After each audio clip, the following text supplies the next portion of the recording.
So hello guys, welcome back to my channel. Polytechnic सफ़र में आप लोगों का स्वागत है। तो आज मैं लेकर आया हूँ पॉलिटेक्निक एंट्रेंस एग्जाम 2025 के लिए केमिस्ट्री का मोस्ट इंपॉर्टेंट क्वेश्चन। और ये मोस्ट इंपॉर्टेंट क्वेश्चन क्यों है? क्योंकि मैंने भी 2023 में पॉलिटेक्निक का एग्जाम दिया था, जिसमें मेरा रैंक 18 आया था। और मैं यूपी पॉलिटेक्निक का सबसे नंबर 1 पॉलिटेक्निक GPL में पढ़ रहा हूँ, गवर्नमेंट पॉलिटेक्निक लखनऊ। अगर आप भी ऐसे टॉप के कॉलेज में पढ़ना चाहते हैं तो हमारी इस वीडियो को जरूर से ज़रूर देखिएगा। और ऑलरेडी मैंने बहुत सारे वीडियोज़ अपलोड भी कर दिए हूँ। अगर उन वीडियोज़ को नहीं देखे हो तो जाकर देख लीजिए। नीचे डिस्क्रिप्शन बॉक्स में प्लेलिस्ट का लिंक दिया होगा, वहां से जाकर आप लोग वीडियोज़ को देख सकते हो। तो चलिए, आपका ज़्यादा समय नहीं बर्बाद करता हूं, मैं लेकर चलता हूं आपको क्वेश्चन नंबर फर्स्ट पर। तो यहां पर आप लोग देख लीजिए, क्वेश्चन नंबर आपके सामने आ चुका है। मैंने 11 नंबर क्वेश्चन तक एक वीडियोज़ में करा चुका हूँ। अगर उस वीडियो को नहीं देखे हो तो जाकर देख लीजिए। अब यहाँ पर देखिए 12 नंबर क्वेश्चन क्या कह रहा है। 12 नंबर क्वेश्चन कह रहा है, नाभिक की खोज रदरफोर्ड ने किन कणों की सहायता से किए थे? जो नाभिक की खोज किए थे रदरफोर्ड ने, वो किन की सहायता से किए थे? कि ये जो परमाणु के बीच में क्या है, एक नाभिक है।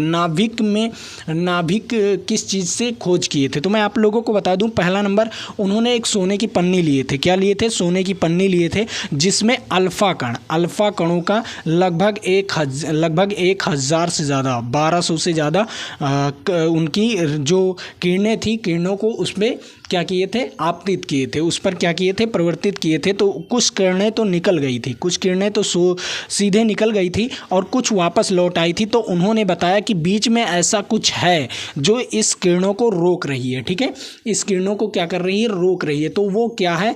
वो है नाभिक। वो है नाभिक। उन्होंने उसका नाम क्या दिया? नाभिक दिए। क्या दिए? उसका नाम क्या दिए थे? नाभिक। लेकिन वो कौन सी किरण थी? कौन सी किरण थी जिसे आपतित किए थे? वो अल्फा किरण थी। कौन सी किरण थी? वो अल्फा किरण थी। कौन सी? अल्फा। तो इसका राइट आंसर क्या हो जाएगा?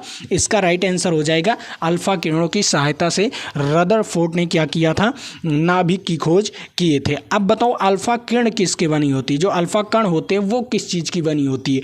वो हीलियम के नाभिक से बनी होती है। किसके? हीलियम के नाभिक से बनी होती है। इतना ध्यान में रखिएगा, ये ध्यान में रखिएगा। ये भी क्वेश्चन आपके कई बार पूछे गए हैं कि जो अल्फा कण होता है वो किस चीज़ से बना होता है। तो मैं आप लोगों को बता दूं, हीलियम के नाभिक से बना होता है। किससे बना होता है? हीलियम के नाभिक से बना होता है। तो इसका राइट आंसर आपको पता चल गया कि अल्फा कण इज राइट आंसर। और यहां पर आप लोग देख भी सकते हो, इतनी बार ये क्वेश्चन पूछा गया है। चलिए अगले नंबर क्वेश्चन पर चलता हूं। अगला नंबर क्वेश्चन भी आप लोगों के लिए इंपॉर्टेंट है।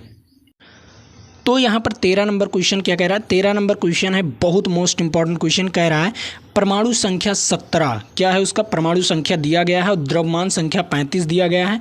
तो एक क्लोरीन परमाणु के नाभिक में होते हैं। अब बताओ, अगर आपको परमाणु संख्या 17 दिया गया है और उसका द्रव्यमान संख्या 35 दिया गया है, तो उस जो क्लोरीन है वो एक तत्व है जो क्लोरीन है। तो उसके परमाणु के नाभिक में क्या चीज़ होगी? कितने न्यूट्रॉन होंगे या कितने प्रोटॉन होंगे? इसके बारे में आप लोगों को बताना है। तो पहला नंबर मैं आप लोगों को बता दूं, अगर परमाणु संख्या 17 है तो इलेक्ट्रॉनों की संख्या भी 17 होगी। ठीक है, और प्रोटॉनों की भी संख्या 17 होगी। ठीक, क्या होगी? प्रोटॉनों की भी संख्या 17 होगी। लेकिन यहाँ पर सभी में 18, किसी में 35, किसी में 35 दिया गया है। अब यहाँ पर देखो 18 क्या चीज़ होगा? तो देखो, अगर मैं क्या है, द्रव्यमान संख्या में से 17 को घटा देता हूँ, क्या कर देता हूँ? 17 को घटाता हूँ तो 18 आएगा। क्या आएगा? 18 आएगा। और ये 18 क्या होगा? नाभिक होगा। क्या होगा? नाभिक में न्यूट्रॉन होगा। क्या होगा? नाभिक में न्यूट्रॉन होगा। ये 18 क्या होगा? नाभिक में न्यूट्रॉन होगा। क्या पाया जाएगा? न्यूट्रॉन पाया जाएगा। नाभिक में 18 न्यूट्रॉन पाया जाएगा। ठीक है, तो इसका राइट आंसर क्या हो जाएगा? इसका राइट आंसर हो जाएगा वी वाला ऑप्शन इज राइट आंसर। ठीक है, समझ में आया आप लोगों को? बहुत मोस्ट इंपॉर्टेंट क्वेश्चन था। मैंने क्या बताया? मैंने बताया, अगर प्रोटॉनों क्या है, परमाणु संख्या 17 है तो उसके इलेक्ट्रॉनों की भी संख्या 17 होगी और उसके प्रोटॉनों की भी संख्या 17 होगी। तो यहाँ पर ये गलत हो जाएगा, ये गलत हो जाएगा। ठीक है, उसके बाद अब न्यूट्रॉन बचा, तो न्यूट्रॉन कितना होगा? तो न्यूट्रॉन की संख्या निकालने के लिए द्रव्यमान संख्या में से परमाणु संख्या घटा देंगे। क्या कर देंगे? द्रव्यमान संख्या में से परमाणु संख्या घटा देंगे है, जब घटाएंगे तो ये 18 आएगा। तो न्यूट्रॉनों की संख्या आ जाएगी, क्या आ जाएगी, न्यूट्रॉनों की संख्या आ जाएगी। वी वाला ऑप्शन इज राइट आंसर। समझ में आ गया होगा ये question, very very most important question. और यहाँ पर आप लोग देख सकते हो 2023, 22 और 19 और 12 में पूछा गया है, इसलिए ये वेरी वेरी मोस्ट इंपॉर्टेंट है आपके लिए। चलिए अगले नंबर क्वेश्चन पर चलता हूँ। अगला नंबर क्वेश्चन क्या कह रहा है, अगला नंबर क्वेश्चन भी आप लोगों के लिए इंपॉर्टेंट है। ये क्या कह रहा है, 14 नंबर क्वेश्चन कह रहा है परमाणु भार का अंतर्राष्ट्रीय मानक क्या होता है। जो परमाणु भार होता है, परमाणु भार का जो अंतर्राष्ट्रीय मानक होता है वो क्या चीज़ माना गया है। तो मैं आप लोगों को बता दूं, परमाणु भार का जो अंतर्राष्ट्रीय मानक माना गया है वो कार्बन 12 माना गया है। क्या माना गया है, कार्बन 12 माना गया है। और ये 2024 में ये क्वेश्चन पूछा गया है। आप लोग, ये इंपॉर्टेंट है, ये क्वेश्चन आपके लिए इंपॉर्टेंट है। कभी कभी पूछ लेता है कार्बन 12 क्या चीज़ है, क्या चीज़ आपको बताता है। तो मैं बता दूं, कार्बन 12 के ही वजह से आप लोग परमाणु भार निकाल पाते हो, किसी भी परमाणु का परमाणु भार निकाल सकते हो। ठीक है, किसी भी तत्व का परमाणु भार केवल कार्बन 12 की मानक मान लेकर ही निकाल सकते हो। ठीक है, तो इसका राइट आंसर क्या हो जाएगा, इसका राइट आंसर सी वाला ऑप्शन हो जाएगा। समझ में आया ये क्वेश्चन। चलिए अगले नंबर क्वेश्चन पर चलता हूँ। अगला नंबर क्वेश्चन क्या कह रहा है उसके बारे में बात करते हैं। तो अगला नंबर क्वेश्चन यहाँ पर आ गया है 15 नंबर क्वेश्चन, जो आपके लिए बड़ी इंपॉर्टेंट क्वेश्चन है। अब यहाँ पर देखो, रदरफोर्ड ने भौतिकी में किस मूल कण की खोज की थी। भौतिकी में किस मूल कण की खोज की थी, ये आप लोगों को बताना है। मैंने क्या बताया था, एक बताया था आपको, कोई सोने की पन्नी लिए थे रदरफोर्ड, उसमें क्या किए थे, अल्फा कण, कौन सा, अल्फा कण को आपतित किए थे। क्या किए थे, अल्फा कण को आपतित किए थे। तो कुछ कण तो सीधे निकल गए थे, ठीक है, और कुछ कण वापस लौट आए थे, और कुछ कण टेढ़े मेढ़े ऐसे कुछ करके चले गए थे। तो उन्होंने बताया कि बीच में कुछ है, बीच में कुछ है, जो बीच में है वो नाभिक, उन्होंने क्या बताया, नाभिक है। क्या है, नाभिक है। और नाभिक में क्या है, न्यूट्रॉन है। क्या है, नाभिक में क्या है, न्यूट्रॉन है। क्या है, न्यूट्रॉन है। ठीक, तो इसका राइट आंसर क्या हो जाएगा, नाभिक में न्यूट्रॉन होता है। ठीक है, नाभिक में क्या होता है, न्यूट्रॉन और प्रोटॉन दोनों होता है। तो अब बताओ यहाँ पर ऑप्शंस कौन सा सही जाएगा, बताओ कौन सा ऑप्शन सही जाएगा, न्यूट्रॉन सही जाएगा या प्रोटॉन सही जाएगा, दोनों होता है, बताइए कौन सा सही जाएगा। तो मैं आप लोगों को बता दूं, जो अल्फा कण होता है, जो अल्फा कण होता है ना, ये होता है निगेटिविटी। क्या होता है, ये होता है निगेटिविटी। ठीक है, ये निगेटिव होता है। और जो प्रोटॉन होता है वो पॉजिटिव होता है। तो उन्होंने क्या बताया, उन्होंने बताया कि प्रोटॉन होता है बीच में। क्या होता है, प्रोटॉन। क्या होता है, प्रोटॉन। बीच में क्या होता है, प्रोटॉन होता है। और प्रोटॉनों की खोज किसने किया, रदरफोर्ड ने किया। कैसे जान पाओगे, ईंटा पर नाचो। क्या है, ईंटा पर नाचो। ठीक है, ईंटा पर नाचो। अब देखो, इसका मतलब इलेक्ट्रॉन की खोज थॉमसन ने किया। किसने किया, थॉमसन। ठीक है, और उसके बाद प्रोटॉन की खोज रदरफोर्ड ने, और न्यूट्रॉन की खोज चैडविक ने। किसने, चैडविक ने। इस चीज़ को याद कर लोगे तो आसानी से आप लोग बता सकते हो कि इसका राइट आंसर क्या हो जाएगा। ठीक है, तो प्रोटॉनों की खोज उन्होंने किया था, रदरफोर्ड ने किया था। किसने किया था, रदरफोर्ड ने प्रोटॉनों की खोज किए थे। ठीक, चलिए, उन्होंने बताया कि कोई भी जो परमाणु होता है, परमाणु के बीच में क्या होता है, आपके परमाणु के बीच में आपके नाभिक होते हैं। और नाभिक में दो चीज़ पाया जाता है, एक पाया जाता है न्यूट्रॉन पाया जाता है, और एक पाया जाता है प्रोटॉन। ठीक है, लेकिन उन्होंने बताया, मैंने क्या किया है, अल्फा कण में केवल निगेटिविटी, मतलब निगेटिव कण छोड़ा था। तो बीच में क्या होगा, एक पॉजिटिव कण होगा। क्या होगा, पॉजिटिव कण होगा। ठीक है, तो वो पॉजिटिव क्या होगा, प्रोटॉन होगा। क्या होगा, प्रोटॉन। केवल उन्होंने प्रोटॉन ही बताया था। लेकिन न्यूट्रॉन किसने बताया, चैडविक ने बताया। किसने बताया, चैडविक ने बताया। बाद में उन्होंने बहुत खोज किए, उसके बाद चैडविक ने बता पाए कि न्यूट्रॉन की खोज चैडविक ने किया। तो इसका राइट आंसर क्या हो जाएगा, रदरफोर्ड ने किस भौतिक मूल की खोज की थी, प्रोटॉन की खोज किया था। ठीक है, और ये देख लीजिए कितनी बार ये क्वेश्चन पूछा गया है, 2024, 23, 22 में पूछा गया है। ठीक, चलिए अगले नंबर क्वेश्चन पर। अगला नंबर क्वेश्चन भी आप लोगों के लिए इंपॉर्टेंट है। अब ये क्वेश्चन क्या कह रहा है, सिंपल है। यहाँ पर कह रहा है तत्व के सबसे छोटा भाग क्या होता है। अब बताओ, तत्व का सबसे छोटा भाग क्या होता है। तो मैं आप लोगों को बता दूं, कोई भी तत्व है, तत्व का सबसे छोटा भाग क्या होता है, सबसे छोटा भाग परमाणु होता है। क्या होता है, परमाणु होता है। ठीक, क्या होता है, परमाणु। सबसे छोटा भाग परमाणु होता है। ठीक, कोई भी तत्व है उसका सबसे छोटा भाग परमाणु इज राइट आंसर, ए वाला ऑप्शन इज राइट आंसर, ठीक है। और यहाँ पर आप लोग देख सकते हो, हाँ ये अस्थाई रूप से होता है। क्या होता है? ये अस्थाई रूप से होता है। कौन सा? परमाणु जो होता है अस्थाई रूप से सबसे छोटा भाग होता है, लेकिन अस्थाई रूप से इलेक्ट्रॉन हो जाएगा, न्यूट्रॉन हो जाएगा, प्रोटॉन हो जाएगा, ठीक है। क्या हो जाएगा? इलेक्ट्रॉन हो जाएगा, न्यूट्रॉन हो जाएगा, प्रोटॉन हो जाएगा। और इससे भी छोटा होता है क्वार्क, इससे भी छोटा होता है। क्या होता है? क्वार्क, ठीक है। क्वार्क, ठीक है। क्वार्क होता है, इससे भी छोटा क्वार्क होता है जो इलेक्ट्रॉनों के मेल से ही बनता है, ठीक है। क्या होता है? इलेक्ट्रॉनों के मेल से ही। एक होता है अप क्वार्क और एक होता है डाउन क्वार्क। दो क्वार्क होते हैं, दो प्रकार के भी क्वार्क होते हैं। क्या होते हैं? एक होता है अप क्वार्क होता है और एक होता है डाउन क्वार्क होता है। क्या होता है? एक डाउन क्वार्क होता है। अप क्वार्क कितने से बने होते हैं? कितने इलेक्ट्रॉन से? 2/3 इलेक्ट्रॉन से। और डाउन क्वार्क कितने?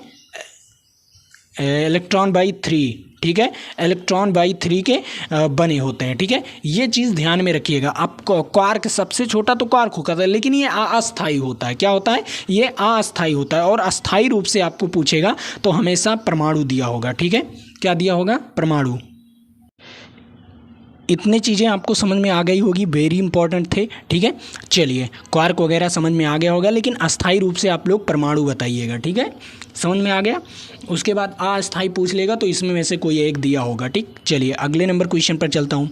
अगला नंबर क्वेश्चन भी आप लोगों के लिए इंपॉर्टेंट है और इसका राइट आंसर बताइए। 30 सेकंड का समय दे रहा हूँ। इस 30 सेकंड के समय में आप लोग इसका राइट आंसर बता सकते हो। और उसके बाद मैं आप लोगों को बता दूँ PDF आप लोगों को कहाँ पर मिलेगा। PDF आप लोगों को हमारे टेलीग्राम चैनल पर ज्वाइन हो जाइए। नीचे डिस्क्रिप्शन बॉक्स में लिंक दिया हुआ है, वहाँ से जाकर आप लोग टेलीग्राम चैनल ज्वाइन हो सकते हैं। उसके बाद वहाँ पर टेस्ट भी मिलता रहता है सुबह 7 बजे डेली टेस्ट मिलता रहता है, तो आप लोग जाकर वहाँ पर टेस्ट भी देते रहिए। और हाँ, टेलीग्राम चैनल को ज्वाइन करना ना भूलिए। वहाँ पर आपको PDF मिलेगा बिल्कुल फ्री ऑफ कॉस्ट, कोई पैसा नहीं लगता, ठीक है। कोई पैसा नहीं लगता, तो आप लोग PDF को डाउनलोड कर सकते हो, ठीक है। अब यहाँ पर बताइए ये क्वेश्चन क्या कह रहा है। ये क्वेश्चन कह रहा है नाभिक के धनावेशित होने की खोज किसने किया था। आप बताइए नाभिक में धनावेशित होने का खोज किसने किया था, ये आप लोगों को बताना है। अब मैं आप लोगों को बता दूं, नाभिक का धनावेशित मैंने क्या बताया। एक सोने की पन्नी लिए, कौन लिए? रदरफोर्ड ने लिए। उसमें क्या किए? अल्फा कण को आपतित करवाए, मतलब अल्फा कण को उस पर डाले, ठीक है। उस सोने के पन्नी पर अल्फा कण, मतलब एक प्रकाश होता है, अल्फा कण एक प्रकाश होता है, प्रकाश को उस पर डाले तो कुछ कण तो उसके सीधे निकल गए। क्या हो गए? कुछ कण उसके सीधे निकल गए, कुछ वापस लौट आए, ठीक है। और कुछ सीधे निकल गए और कुछ तिरछे हो गए, ठीक है। कुछ ऐसे तिरछे हो गए, ठीक। तो तिरछे हो गए तो इसमें उन्होंने ये बताया कि बीच में कोई है जो हमें रोक रहा है। क्या कर रहा है? हमें रोक रहा है। जो हमारे कण है उनको रोक रहा है, उन्हें अपरिवर्तित कर रहा है, वापस कर रहा है, तिरछा कर रहा है, मतलब उसे अपरिवर्तित कर दे रहा है, ठीक है। तो वहाँ पर कोई है तो वो क्या होगा? तो उन्होंने ये देखा कि अल्फा कण क्या है। अल्फा कण माइनस में था। क्या होता? वो इलेक्ट्रॉन के बने होते हैं। अब उसके बाद जब ये इलेक्ट्रॉन के बने होते हैं, माइनस में होते हैं, तो उन्होंने बताया कि ये पॉजिटिव होगा। जो अंदर है वो पॉजिटिव होगा, क्योंकि वो क्या कर दे रहा है? विक्षेप कर दे रहा है। क्या कर दे रहा है? विक्षेप कर दे रहा है, ठीक है। वापस कर दे रहा है, ठीक है। तो कुछ है, पॉजिटिविटी है, मतलब उसमें क्या है? कुछ ऐसा ठोस पदार्थ है जो पॉजिटिविटी है, ठीक। तो यहाँ पर इसका राइट आंसर क्या हो जाएगा? इसका राइट आंसर हो जाएगा रदरफोर्ड ने बताया था। किसने बताया था? रदरफोर्ड ने बताया था। समझ में आया? ये 2024, ठीक है। ये 2024 मान लीजिए कोई आपने एक रख दिया, एक ग्लास रख दिए, उसमें क्या आप एक बल्ब लाए, उससे प्रकाश को मार रहे हैं, ठीक है। प्रकाश को मार रहे हैं तो जो इस पर लड़ेगा, लड़कर वापस आ जाएगा। कोई ठोस पदार्थ है, बीच में कोई ठोस पदार्थ था, ठीक है। वही क्या कर रहा है? प्रकाश को वापस कर दे रहा है। क्या कर दे रहा है? प्रकाश को वापस कर दे रहा है, ठीक है। यही चीज़ थी। और चलिए अगले नंबर क्वेश्चन पर चलता हूँ। अगला नंबर क्वेश्चन भी आप लोगों के लिए इम्पॉर्टेंट है। अब यहाँ पर देख लेते हैं ये क्वेश्चन क्या कह रहा है। ये क्वेश्चन भी आप लोगों के लिए वेरी वेरी मोस्ट इम्पॉर्टेंट है। देखो, कह रहा है किन किरणों हैं उनके प्रकीर्णन से नाभिक के आकार को आकलन किया जा सकता है। ऐसा कौन सा है जो नाभिक के आकार का आकलन किया जा सकता है? अब बताओ ऐसा कौन सा कण है जिसको अगर प्रकीर्णित करवाया जाए, किसी पर आपतित करवाया जाए तो क्या हो जाएगा, उससे नाभिक का आकार पता चल जाएगा। अब बताओ नाभिक का आकार कैसे पता चलेगा? सभी लोग बताइए कमेंट बॉक्स में। 30 सेकंड का समय दे रहा हूँ, 30 सेकंड का समय दे रहा हूँ, यहाँ पर आप लोग बता दीजिए। और यहाँ पर आप लोग देख सकते हो कि 2023, 22, 19 और 12 में ये क्वेश्चन पूछा गया है, इसलिए very very most important question है, तो इस क्वेश्चन को आप लोग नोट कर लीजिए, ठीक है। अब देखो मैंने क्या बताया, कोई भी सोने की पन्नी लिए थे रदरफोर्ड ने और बीच में कोई पॉजिटिविटी था, मतलब क्या था, कोई ठोस पदार्थ था, ठीक। जब इसमें प्रकाश को आपतित करवाया गया तो वापस लौट आता था, ठीक है। क्या हो जाता था, वापस लौट आता था, तिरछा चला जाता था, ठीक है। तो ये क्या चीज़ है, यहाँ पर इसका आकार आकलन कर सकते हैं कि नहीं? अब बताओ, बाई चांस आपने क्या किया, एक लिए और यहाँ पर ये सारी चीज़ें खाली हैं, क्या है, ये सारी चीज़ें खाली हैं, यहाँ तक खाली हैं, लेकिन बीच में एक पॉजिटिविटी है, क्या है, एक कोई चीज़ है, ठोस पदार्थ है, ठीक है। तो इसका आकार आकलन कर सकते हैं कि नहीं, कि ये कितने आकार का होगा, लगभग ये कितने आकार का। जब ये सब खाली है और जब बीच में कुछ चीज़ें डालते हो तो ये वापस लौट आती है, जहाँ तक वापस लौट आती है जो मैक्सिमम होगा तो उसकी क्या कर सकते हैं हम, उसका क्या चीज़, आकार को आकलन कर सकते हैं, तो अल्फा कण से, किससे, अल्फा कण से किसी भी परमाणु का आकार का आकलन किया जा सकता है, ठीक है। क्या हो जाएगा, अल्फा कण से किसी भी परमाणु का आकलन किया जा सकता है, परमाणु के आकार का, जो नाभिक के आकार होते हैं उसका आकलन किया जा सकता है, ठीक है। ये समझ में आया आप लोगों को? ये question very very most important question है और आप लोग इसे नोट कर लीजिए। मैं आप लोगों को गारंटी देता हूं ऐसे क्वेश्चंस आपके बहुत बार पूछे जाते हैं और ये 100% तो गारंटी है कि इसी टाइप नहीं कह रहा हूं, लेकिन इससे रिलेटेड क्वेश्चन आपके आने वाले हैं, फिक्स है, इससे रिलेटेड क्वेश्चन आपके पेपर में आने वाले हैं, ठीक है। चलिए अगले नंबर क्वेश्चन पर चलता हूं। अगला नंबर क्वेश्चन क्या कह रहा है, अब यहां पर 19 नंबर क्वेश्चन क्या कह रहा है, 19 नंबर क्वेश्चन कह रहा है 2 या 2 से अधिक, क्या कह रहा है, 2 या 2 से अधिक समान परमाणु से जुड़ने से बनता है। अगर 2 या 2 से अधिक समान परमाणु से जुड़ने से बनता है, क्या बनता है? अब क्या बताओगे, अणु बनेगा, समान परमाणु, देखो अणु बनेगा या यौगिक बनेगा या तत्व बनेगा या लवण बनेगा। अब देखो मैं आप लोगों को बता रहा हूं, पहला नंबर, अगर 2 अलग अलग हैं, कोई 2 अलग, जैसे आपका क्या हो गया, कार्बन हो गया, मान लीजिए कार्बन हो गया प्लस O2 हो गया, तो ये क्या हो जाएगा, CO2 हो जाएगा, तो ये क्या हो जाएगा, यौगिक हो जाएगा, क्या हो जाएगा, यौगिक हो जाएगा, ठीक। ये क्या हो जाएगा, यौगिक हो जाएगा, ठीक। और तत्व क्या होगा, तत्व आपका जैसे ऑक्सीजन अकेला रहेगा तो ये तत्व रहेगा, क्या रहेगा, ऑक्सीजन अकेला रहेगा तो ये तत्व रहेगा, कार्बन अकेला रहेगा तो ये तत्व रहेगा, हाइड्रोजन अकेला रहेगा तो ये तत्व रहेगा। लेकिन यहाँ पर क्या कह रहा है, 2 या 2 से अधिक समान परमाणु वाले अगर जुड़ जाएं, समान परमाणु वाले, मान लीजिए समान, जैसे ऑक्सीजन ले लीजिए, 2 या 2 से अधिक, 2 या 2 से अधिक मतलब 2 हो गया, तो 2 को अगर जोड़ेंगे तो यहाँ पर क्या आ जाएगा, ऑक्सीजन गैस आ जाएगा, तो ये क्या हो जाते हैं, अणु हो जाते हैं, क्या बन जाते हैं, अणु बन जाते हैं। अब जैसे 3 ले लीजिए, यहाँ पर oxygen plus oxygen plus oxygen, तो ये क्या हो जाएगा, ओजोन बन जाता है, ओजोन परत, ओजोन बन जाता है, क्या बन जाता है, ओजोन बन जाता है। ओजोन का सूत्र क्या होता है, O3 होता है, ठीक है। तो कितने अणु, ये अणु बन जाते हैं, क्या हो जाएंगे, ओजोन अणु बन जाते हैं, तो ये भी अणु बन जाता है। तो इसका राइट आंसर क्या हो जाएगा, अगर समान परमाणु वाले जुड़ते हैं तो वो क्या होते हैं, अणु बनते हैं, समान परमाणु वाले। लेकिन अगर विषम जुड़ते हैं, जैसे कार्बन ऑक्सीजन हो गया, तो ये क्या हो जाएगा, यौगिक हो जाएगा। अब मान लो दोनों अलग अलग जुड़ गए, देखो जैसे नमक कब बनेगा, जैसे NaCl हो गया, ये नमक हो गया, ये भी अलग अलग परमाणु वाले हैं, लेकिन ये नमक हो गया, उससे तो गैस बन रहा था, क्या, उससे सीधा गैस बन रहा था, लेकिन इससे ठोस पदार्थ बन गया, ठीक है, नमक, क्या बन गया, नमक बन गया, ठीक है, लवण, ठीक, समझ में आया। तो इसका राइट आंसर क्या हो जाएगा, इसका राइट आंसर, अगर 2 समान परमाणु जुड़ते हैं तो अणु बनेगा, क्या बनेगा, अणु बनेगा। तो इसका राइट आंसर क्या हो जाएगा, ए वाला ऑप्शन इज राइट आंसर। और ये देखो कितना कंसेप्चुअल क्वेश्चन था, और ये कंसेप्चुअल क्वेश्चन देख लीजिए कितनी बार पूछा गया। जितने भी कंसेप्चुअल क्वेश्चन होते हैं गाइज, उतने बहुत बार पूछे जाते हैं, जैसे 2023, 22, 19, 12 और 10 में पूछा गया, इसलिए ये भी very very most important question है, ठीक है। चलिए अगले नंबर क्वेश्चन पर चलता हूँ। अगला नंबर क्वेश्चन क्या कह रहा है उसके बारे में बात करते हैं और उसे भी लगाते हैं, ठीक है। तो आपके सामने आ गया है अगला नंबर क्वेश्चन, और इसका राइट आंसर आप लोगों को बताना है कि एक इलेक्ट्रॉन पर आवेश कितना होता है। अब आप लोगों को बताना है एक इलेक्ट्रॉन पर आवेश कितना होता है। पहला नंबर मैं आप लोगों को बता रहा हूँ, कोई एक इलेक्ट्रॉन है, उस पर आवेश होता है 1.6 गुणे 10 की पावर माइनस 19 कूलम। क्या होता है? 10 की पावर माइनस 1.6 गुणे 10 की पावर माइनस 19 कूलम, वो भी माइनस में होता है। किस में होता है? वो भी माइनस में होता है। तो यहाँ पर कौन सा ऑप्शन सही जाएगा? ये वाला ऑप्शन सही जाएगा। ठीक है, सी वाला ऑप्शन इज राइट आंसर। ठीक है, वो भी माइनस में। माइनस में क्यों? क्योंकि इलेक्ट्रॉन माइनस में होता है। अब एक प्रोटॉन बराबर क्या होता है? एक प्रोटॉन बराबर क्या होता है? एक प्रोटॉन बराबर प्लस में 1.6 गुणे 10 की पावर माइनस 19 कूलम। ठीक है, 10 की पावर माइनस 19 कूलम, और वो भी प्लस में। प्रोटॉन का प्लस में होगा। क्या होगा? प्रोटॉन का क्या होगा? प्लस में होगा। और न्यूट्रॉन का अगर इन दोनों को जोड़ दो, अगर न्यूट्रॉन का इन दोनों को जोड़ दोगे तो जीरो आ जाएगा। क्या आ जाएगा? इन दोनों को जोड़ दोगे तो जीरो आ जाएगा, न्यूट्रॉन का जीरो हो जाएगा। ठीक है, देखो मैंने आपको यहाँ पर 3 क्वेश्चन बताया। क्या बताया? मैंने आपको प्रोटॉन का भी बता दिया, इलेक्ट्रॉन का भी बता दिया, न्यूट्रॉन का भी बता दिया। एक क्वेश्चन से आपके 3 क्वेश्चन क्लियर हो रहे हैं। ठीक है, क्या हो रहे हैं? एक क्वेश्चन से 3 क्वेश्चन क्लियर हो रहे हैं। ठीक है, तो अब बताओ आपके कंसेप्ट क्लियर हो रहे हैं कि नहीं। अगर आपके कंसेप्ट क्लियर हो रहे हैं तो आप लोग ये समझिए कि आपका क्लियर हो गया। ठीक है, पेपर। तो इसका राइट आंसर क्या हो जाएगा? इसका राइट आंसर इलेक्ट्रॉन है, तो यहाँ पर माइनस में होगा, तो इसका राइट आंसर सी वाला ऑप्शन हो जाएगा। और यहाँ पर आप लोग देखते हो कि 2023, 22, 19 और 12 में ये क्वेश्चन पूछा गया है। तो ये भी very very most important question, तो इसे भी आप लोग नोट कर लीजिए। ठीक है, चलिए अगले नंबर क्वेश्चन पर चलता हूँ। अगला नंबर क्वेश्चन क्या कह रहा है? अब यहाँ पर कह रहा है 21 नंबर क्वेश्चन।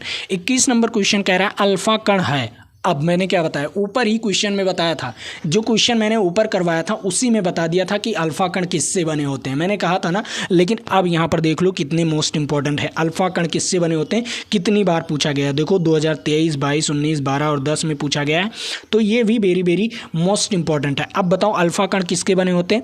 अल्फा कण बने होते हैं हीलियम के नाभिक से। किससे बने होते हैं? हीलियम के नाभिक से बने होते हैं अल्फा कण। अल्फा कण किससे बने होते हैं? हीलियम के नाभिक से बने होते हैं। तो इसका राइट आंसर क्या हो जाएगा? हीलियम के नाभिक से। मैंने बताया था ना, ऊपर वाले ही क्वेश्चन में बताया था कि जो अल्फा कण होता है वो हीलियम के नाभिक से बने होते हैं। तो इसका राइट आंसर हो गया ए वाला ऑप्शन इज राइट आंसर। ठीक है, चलिए अगले नंबर क्वेश्चन पर चलता हूं। अगला नंबर क्वेश्चन भी आप लोगों के लिए इंपॉर्टेंट है। अब यहाँ पर देखो, कह रहा है कॉपर सल्फेट के नीले क्रिस्टल, जो नीला क्रिस्टल होता है, जो कॉपर सल्फेट में नीला क्रिस्टल होता है, के साथ अगर पानी में कितने अणु जोड़े जाते हैं, कितने अणु अगर जोड़ दिया जाए तो वो रिएक्शन कर जाएंगे। तो पानी के कितने अणु जुड़ेंगे? पानी के 5 अणु जुड़ेंगे। कितने अणु जुड़ेंगे? 5 अणु जुड़ेंगे इज राइट आंसर। ठीक है, क्या हो जाएगा? 5 अणु जुड़ेंगे। और यहाँ पर बहुत मोस्ट इंपॉर्टेंट था ये। ठीक है, इसे भी लर्न कर लीजिएगा। ठीक है, चलिए अगले नंबर क्वेश्चन पर चलता हूँ। अगला नंबर क्वेश्चन क्या कह रहा है उसके बारे में बात कर लेते हैं। तो अगला नंबर क्वेश्चन आपके सामने यहाँ पर 23 नंबर